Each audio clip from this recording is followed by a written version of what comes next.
This introverted gamer, who lacks a social life, spends his days playing video games. One day, he finds himself in the world of a video game which he hated the most. In this world, everything is dominated by girls, and men are treated like slaves. And she is arranging his marriage to the court noble daughter. But the problem is she is 50 years old and had already married 7 times, and all of her husbands died in battle. We see a gamer who is playing a game continuously without taking a break. In a few days, he completes a whole game and states he hates this world. After playing the game for so long, he becomes hungry and heads to the convenience store, but he falls down the stairs and expires. He gets reincarnated into the world of Otome game, which he had hated the most, and now his new name is Leon Fu Bartfort. 10 years passed by, and he doesn't remember the Bartfort family in-game, meaning he is a side character.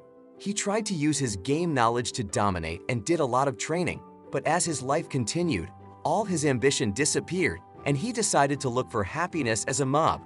One day a woman named Zola, whom Leon's father had married for the survival of the family, tells him she is arranging his marriage to the court noble daughter. But the problem is she is 50 years old and had already married 7 times, and all of her husbands died in battle. Leon believes she is only marrying him because she wants his survivors' pensions. Leon states he wants to attend an academy where people find their marriage partner, but Zola refuses to send him to the academy because that's going to cost a lot of money. Zola plans to send him to the soldier if he rejects the marriage offer, as women in this world don't marry anyone over the age of 20. Leon realizes his future will be over if he doesn't do anything on his own and remembers the ancient spaceship he found while playing this game. So he decides to look for it because it'll be worth a lot of money, which will help him join the academy. After that, he borrows his father's flying ship, but he gets caught in a typhoon which completely destroys it. And he wakes up on the ground and enters a secret high-tech lab which exactly looks like the one he saw in the game. He finds the skeleton and takes the card from them and uses it to enter the ship that he was looking for. He encounters a giant robot and attacks him with a magic bullet, but it doesn't work on him. So Leon uses a magic grenade, but it doesn't work either, and the robot activates its shield to block magic attacks. Leon uses another grenade, but the robot states that the attack won't work on him. But it was a regular grenade, and it passes through the robot's shield and explodes. But it shows no harm to the robot. The robot grabs Leon and asks what the year is according to the new calendar, and Leon states he doesn't know about the new calendar. The robot realizes that the new human had defeated old humans using magic, so now his mission is to defeat the new humans, and he'll start his mission by eliminating Leon first. He squeezes Leon, making him bleed. Leon throws his sword at the robot's eye, eliminating it. After that, Leon moves towards the computer and scans his hands, which recognize him as a new master and becomes surprised after finding that Leon has both traits of new and old humans. Leon names the advanced computer Luxian, as it was the name it had in the game. Leon passes out due to his injuries. Now, it's been 3 months since Leon left the house. Back at his home, Zola states that Leon is an idiot because he refused the marriage proposal and ran away, and now he might be dead because they haven't heard from him for 3 whole months. At that moment, Leon arrives with his ship, along with a large amount of treasure, and he begins attending the academy. Leon is staying on an island that he found while returning home. Now, he is an independent knight with a baronet rank. His assistant robot says that he can earn money in the future by making this island a tourist destination and suggests making a hot spring, which Leon agrees to. The robot reveals that it had already begun the preparation, and it'll be ready in a few months. Leon receives a baron rank from his academy, which he is unhappy about because now he'll have to find a high-ranking wife like Zola. He enters the academy and sees a princess group who were the main love interest in the game, and sees Angelica, who is a rival of the protagonist. After attending an entrance ceremony, he finds a girl who slaps the prince just like in the game, but she wasn't the protagonist of the game. Raymond holds a tea party along with his friends Leon and Daniel and hopes that some girls will attend their party. Leon sees all the girls clinging to the prince because he was holding a tea party as well. The prince is standing up for a girl that slapped him named Marie against his fiancée Angelica. This scene confuses Leon because the protagonist was supposed to be protected by the prince. After that, we see some girls bullying a girl named Olivia for not getting invited to a tea party. Leon remembers her as the protagonist of this game and invites her to his tea party. She compliments his tea and cookies, after which she mentions that she wants to learn magic more, but she doesn't know much about academic rules. After that, Leon mentions that he knows someone who can help her, and he takes Olivia to his sister, who advises her to introduce herself to the class's popular girl Angelica. Leon's sister also tells her to buy expensive snacks, but Olivia is poor and Leon offers to pay. Olivia introduces herself to Angelica, who is impressed by seeing her courage to introduce herself. Olivia asks whether she can stay at the academy, and Angelica states she doesn't want to make her leave, and she doesn't like being unkind. Upon Angelica asking, Olivia tells her that Leon told her to introduce herself, which impressed Angelica. After that, we see Leon at exploration class, who is annoyed because his friends Daniel and Raymond had skipped exploration class. Their teacher orders them to go to the dungeon and collect the crystal while avoiding the monsters. Leon goes along with Olivia and sees Angelica fighting with Marie, but the prince comes to the aid of Marie and goes with her instead of going with his fiancée. In the dungeon, Leon and Olivia encounter a group of monsters, and Leon fights with them, but they don't seem to decrease. The prince's squad comes by and helps him eliminate the monsters. The prince gets hurt during the fight, and his fiancée comes to heal him, but he pushes her and lets Mira heal him. He holds the hand of Maria and leaves his fiancée Angelica behind. Leon becomes confused because the prince was supposed to be with the protagonist, but he is not. The next day, someone has burned Marie's purse, and the prince assumes that it was done by his fiancée, Angelica, due to jealousy. The prince tells Angelica not to interfere between him and Maria, although he is engaged to Angelica. After that, we see Leona at the library with Olivia, asking what kind of girl Marie is, but she gets the wrong idea and asks whether he likes girls like Marie, which he denies. They hear some noises in the library, and upon checking, they find Marie kissing a guy friend of the prince. After leaving the library, Marie meets the prince and his friend, who offered to buy her a servant because she can't afford one. Marie reveals that she is having fun in this game and she is going to dominate it, revealing that she is also from another world. We see Angelica devastated because she was deeply in love with the prince, and now he is falling for another woman. The next day, we see Leon at the party with his friends, hoping to find a girlfriend, but they all get rejected. Meanwhile, Angelica once again gets into an argument with the prince, stating she saw Marie holding hands with another guy, but the prince doesn't seem to care. Frustrated, Angelica throws her gloves at Marie, challenging her to a duel. The prince tells her to accept the challenge and offers to be her champion, but all his friends say that they can't let him be the spotlight and also offer to fight for her. On the other hand, no one is willing to fight for Angelica, but Leon steps up because he remembers if the protagonist wins the match, Angelica goes, and she'll marry a backcountry lord with a terrible personality and live her life in misery.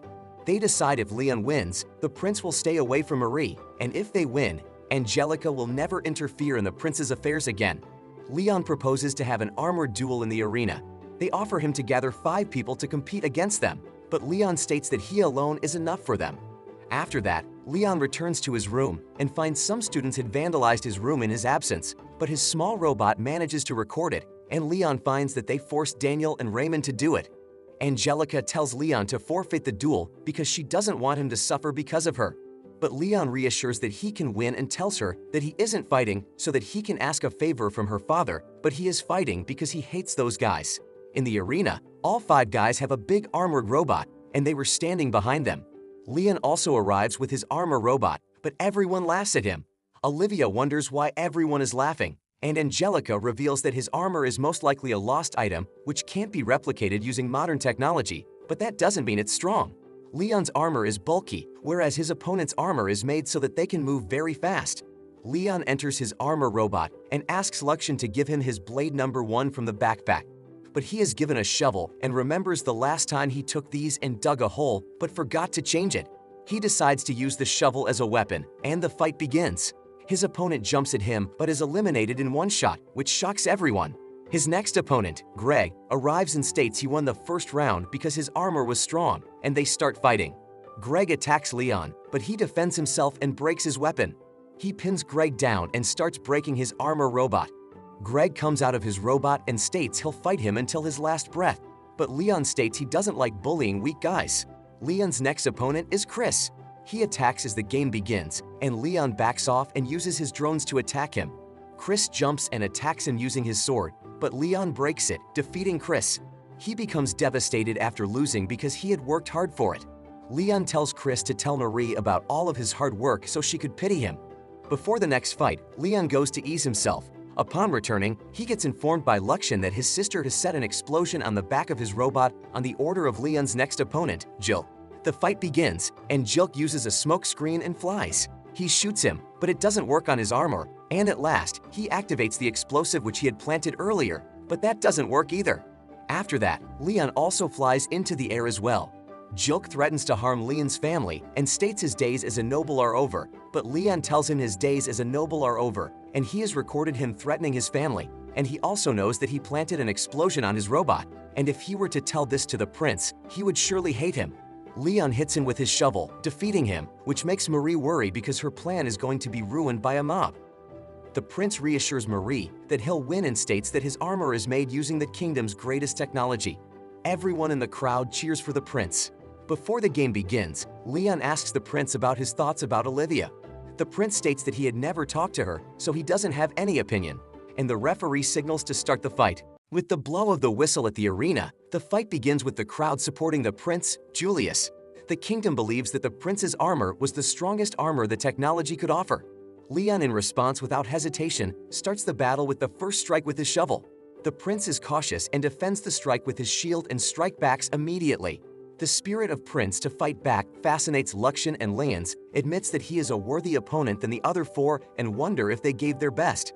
In between the battle, Prince Julius claims to fight for his true love, Marie, while Leons fights back for the prince's sake to help him break ties with manipulative villainous Marie. The prince is eventually questioned with how does it feel to truly love someone? He avoids the question and expresses his desire to not be born as a royal. The prince claims that Angelica's feelings are not love and that Marie is far more important to him than his fiancée, and he fights on that basis. Leon continues to play the villain role, attempting to warn the prince about being dethroned from his noble status by Ms. Angelica and the Redgrave family. Despite the consequences, Prince Julius affirms that he doesn't need his status or honor, but rather Marie. With the following statement, Luxian uses impact, and in one blow, the prince's armor breaks down, bringing the battle to an end with Bartfort winning. Ms. Angelica pays the prince a visit following the match. With the recent happening, Prince Julius implies that Angelica doesn't even understand what love is, as he not only rejects her affection, but also flatly rejects the possibility that she may be in love with him. Ms. Angelic shed tears, where on other side in interrogation with Leon, he presents his gratitude towards the kingdom avoiding execution. However, his true intention of personal grudge and wife-hunting hell was never revealed. After the incident at the royal palace, Angelica winds herself visiting the Bartfort family's estate, which is a hovering island with fertile soil. The situation on the other side is intense as Zola blames Leon for bringing uproar at the royal capital and wait for the princess. Three of them explore the farmland and settle into the hot springs upon the princess's entrance. The intensity adds up with Olivia confronting her feeling towards Leon and considers the potential that Leon might like Ms. Angelica. Now that everything is much more comfortable, Olivia asks Leon to call her Livia because that's what everyone calls her back home, and the princess adds on to call her Angie. In the next scene, Leon consoles Angie by suggesting a plan of revenge as she begins to feel uneasy and begin to blame herself for the situation. Leon adds up his plan for revenge and states, the best way to get revenge is to become happy yourself. This idea fascinates Angie. At the farm, Angelic, Leon, and Olivia create a new friendship away from the intense surroundings of school and the royal court. On the other hand, Julius loses his position as crown prince and Marie's dark side is uncovered. Marie is unhappy that she can't enjoy the lavish meals, magnificent clothing, and fascinating life she had imagined at the royal palace. Leon gets moved up to the upper 6th level as a reward for his devotion to the kingdom. While Marie, Julius, and his friend are out exploring multiple dungeons together in preparation for defeating Leon Bratfort, Leon makes his way back to the academy. With his return, Leon can now attend his first school festival. At the school festival, two groups compete with their cafes. One group is led by Marie, called the Princess of the Cafe, and the other group has Julius and his rich friends. They all try to make their cafe the best at the festival. Marie and her friends face challenges because their cafe looks more like a bar and charges high prices. Despite this, they are determined to beat Julius's group, who use their fancy backgrounds to attract guests. Everyone is trying to prove their cafe is the best by serving delicious tea and sweets. Leon, the opposing side in Marie's story, meets opposition with a combination of determination and mischief. He even jokingly asks the queen to marry him, making the festival more interesting. The queen, attracted by the fun and freedom of the festival, wants to make good memories at the academy, something she missed out on when she was younger. The story shows how everyone, from students to royalty, gets caught up in the festival's excitement. They learn about friendship, respect, and not judging others by their social status. The competition between the capes becomes more than just about winning. It's about understanding each other and growing up. In the end, the festival is not just about which cafe is better. It's about the adventures everyone has, the lessons they learn, and how they become friends or find new respect for each other. The festival is a fun, messy, and memorable time for everyone involved, teaching them about life and themselves.